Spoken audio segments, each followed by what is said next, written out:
हमारे अंदर ही अंदर रिजेंटमेंट, क्रोध, गुस्सा, एक वॉर जैसी सिचुएशन कब क्रिएट हो जाती है, इसके आज 7 कारण मैं आपसे शेयर करूँगी। इसके 7 कारण आज हम इस वीडियो में डिस्कस करेंगे। कभी भी किसी भी रिलेशनशिप में हमें ऐसे लगने लगता है ना कि we are the only one compromising in this relationship, कि हम ही सिर्फ एक हैं कि जो इस पर्टिकुलर रिलेशनशिप में कॉम्प्रोमाइज़ कर रहा है। सामने वाला ना तो उस कॉम्प्रोमाइज़ को देख पा रहा है, ना ही हमें रेसिप्रोकेट कर रहा है, और वो हमारे लिए आके कुछ भी नहीं कर रहा है, कभी भी नहीं कर रहा है। We are the only one doing things and stuff. तो इससे भी ना अंदर ही अंदर एक रिजेंटमेंट की फीलिंग क्रिएट हो जाती है और वो पाइल अप होने लगती है।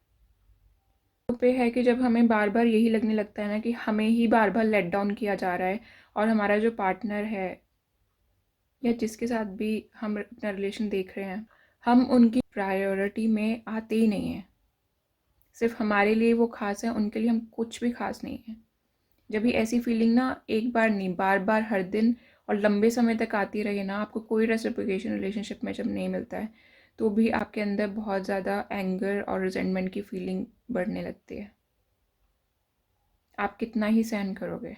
As a human you always need reciprocation.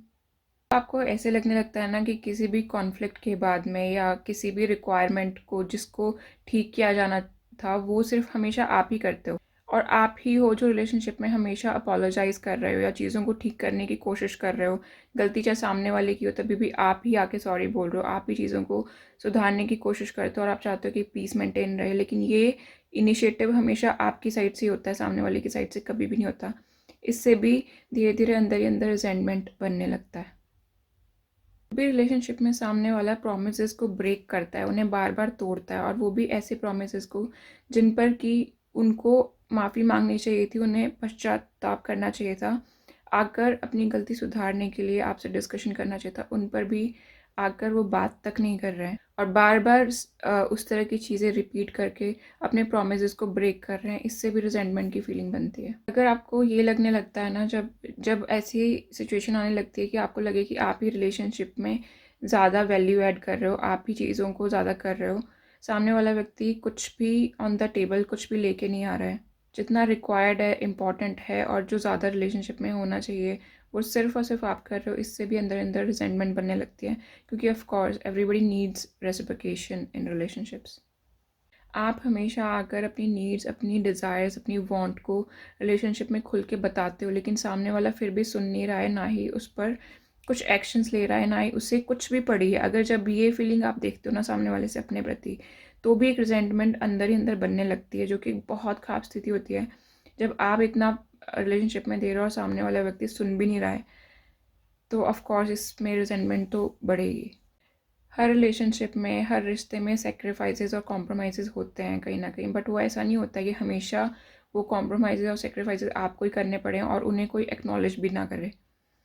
और ये जब लंबे समय तक होता है ना, तो ये बहुत ही गंदी फीलिंग होती है, और इससे बहुत ज़्यादा रिजेंटमेंट अंदर ही अंदर बनने लगती है।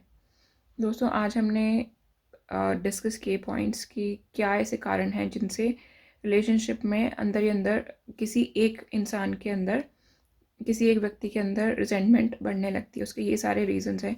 अगर आप एक उनमें से हैं जिनके अंदर ये सारी रिजेंटमेंट्स बढ़ रही हैं, तो आप प्लीज़ उस पर काम कीजिए। You need to restrict yourself and work on yourself. कभी कभी हमें अपने पे ही काम करना पड़ता है, सामने वाले पे नहीं, और स्पेशली उस इंसान पर तो बिल्कुल नहीं जिसे प्यार समझ में ना आए। I hope this video will help. Love and piece.